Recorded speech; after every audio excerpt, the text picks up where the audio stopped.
what better way to start the happiest time of the year than with another swimmer sink? Jorian and Sib took you throughout the start, and we're going to take you the rest of the way. It's me, Nino, and joining me is going to be Rose for swim or sink number 209. We're going to continue all the great white action, starting with Jorjay is very large, a loud and proud statement, I must say, against Bird Game 3, which is not as specific. But it is the third Bird Game 3. Ah, okay. I don't know what the bird game is, but it is the third. Flappy Bird. Has to be. See, my thought went to the pigeon dating sim from years past. Okay. Yeah, that's been a while. That's one heck of a draw. But heading into this match, it is the second round of the Great Red Bracket. You previously saw the round one matchups take place. This is going to be the last best of three matchup you see, and we're going to start things off in Flat Zones, Barnacle, and Dime. You're going to see Jorjay is very large in the yellow and Bird Game 3 in the purple bluish color, and that is an ink brush. Lots of excellent choices here, Rose, and especially from Jorjay. Yeah, I mean, we've seen that. We've got that 52 gal, always an absolute menace. It is interesting that Jorjay is not running a backline, but I think they're going to be very, very aggressive here. As we see, they're already going in and taking space. Our good old 52 gal on that Bidoof is already threatening some space, but is going to be forced to be back up. And Bird Game is going to be the first ones to not only get points, but also the first ones to lose a player. And it's very interesting because Jorjay is very large. Is the only... They have one player next who is listed as only playing brush, but it's Bird Game 3 that has the brush right now. Something I'm going to have to keep track of as this game goes on. Jorjay very large, obviously in the lead here, but looks like so far so good for the Yellows. It does, yes. They are starting to reach that 60 points left to go. And if Bird Game 3 doesn't get in, this map, if you get locked out, it is very hard to get back in there. But with the Booyah, able to clear some space, they're going to take that plat area back. DZ starting to get some chip damage in on there, but not able to follow up on that. And the points are still counting down for Jorjay is very large. They still have a really good control of that zone. No kidding. I mean, no player from Bird Game has been able to make it past this little stack alone. I mean, Jorjay's been holding it down very well. All the other players of this team have been holding it down very well. And it looks like we're just going to be heading straight towards a wash. It is a best of three, so no better way to start it than with a KO sweep like that. Yes, we saw that looked like an aggressive comp, and that is exactly how they played it to its strengths, making sure that you are getting picks in, and then just making it very difficult for your opponent to be able to re-enter, which is already difficult on that map. Yeah, no, and the one thing I like about these teams, now that they all understand, is that it's not enough to say that you want control of the map. You need to know where exactly you're taking this control and how. One thing I've noticed from Jorjay is very large is that a lot of them kind of just hovered around areas where they can all reach each other. That's what you're going to see from a lot of these high-level teams. So not much out of the ordinary. Again, it seems to me like a weekday affair, which, hey, it's a Wednesday, so I guess it makes sense. But it seems like we also a little bit of an error. It was supposed to be Mahi Resort I'm seeing, but we did play a Zones game, so doesn't matter. We did. I know. We'll be going to Rainmaker Museum next, unless we load in and find out we're wrong. But what are your thoughts on that one? I thought is that we had the wrong map. Oh, there we go. But thank you, production. We appreciate you.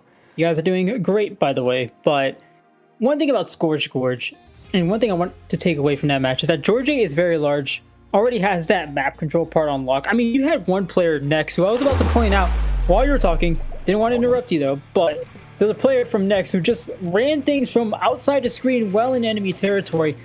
If Jorjay keeps this up, this is going to be another wash, because Scorch Gorge is another map that's susceptible to those lockouts. It is. They do have Fox on that pencil, which I think could be helpful for Bird Game 3 here if they can actually set up, and if they're able to hold forward and get that pencil set up in that middle tower area, that could be really, really helpful for them. But the first is, how is their opening going to go? They do get one pick down on next, taking out that Zinc mini Splatling, and now they can start running forward, hopefully set up their team.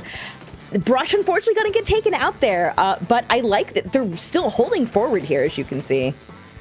And the good thing about that Brush is that you can't afford to lose it. It's going to be more of a skirmisher weapon for you, or at least for Bird Game 3. It doesn't matter, though, because that Brush has already come back. You lose that one player, you still have enough to keep these clams going. You have the Sniper Rider to the right side there for Jorjay is very large. That means you cover DZ. That means you cover that drop in case there's any flanks on Bird Game. I like the position you're taking here. Something to bring up against Jorjay. Yeah, I do as well. Now, Jorjay is doing a good job of taking these fights together. They are down a person, and that Brush still, like you said, skirmisher, gonna be really aggressive here, getting what I think was a nice bomb throw there. They're gonna start setting up for their next push here, because they didn't score a lot of points last time, but if they can just keep up the pressure here, even though they only got down to 65, there you go. You get another clam thrown in. If Hermit can throw in more of those clams. No, but they are down to below 60 now. What's going to be key is to see whether they give up too much space here in mid.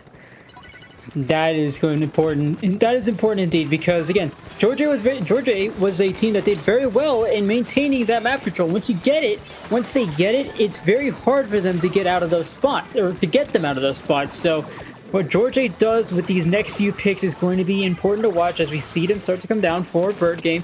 Jorjay is very large, starting to make their way. Jorjay themselves making their way to the basket. This is a huge opening for Jorjay. Do they have the power clam, though? It's going to be the move here.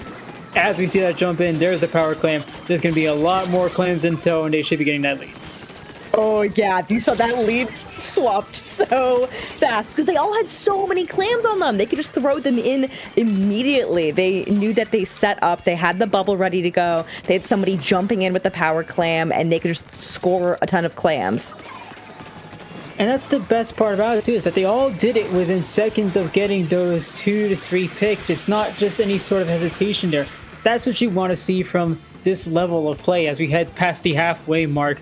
There is Bidoof on the bottom of the screen trying to sneak by there. Next trying to sneak by as well. Is actually able to back out. But Bird Game 3 back to where they were earlier. Jorjay not having as much success on the defensive side of things. They're actually more susceptible to letting Bird Game run amok, and that might be their biggest concern here. Oh, yeah, I know. Yeah, that bubble. I think it's been giving a lot of value to Bird Game. Whenever they've been able to get in, that Mini can set up and hold that space, whether it's for setting up power clam throws, whether it's set for just, we want to hold this area to go challenge the basket. And it's worked really, really well from them. But this looks to be the end of this push. Fox was taken out there, and Jorjay is already running for that basket. They've got the bubble up. They throw it in. They're going to need to get more clams in order to get the lead swap here. But if they can keep pressure by the basket, while others like Jorjay coming in with 6 clams, just needs to throw in a few more. They get the lead. It is still going down. They still have all 4 people I'm going to wipe out. That's... They just need to bring it home now, but they do need to get the clams in the basket. And that's what I was talking about earlier. As soon as they get things set up for themselves, they are virtually indestructible. And what better way to get yourselves suited up and ready to go than by putting 3 bubbles in front of the basket? I know you saw it. I saw it. I'm glad our camera op also saw it, because that was... Wow, no better way to coordinate than to just go ahead and put up a canopy right in front of the basket.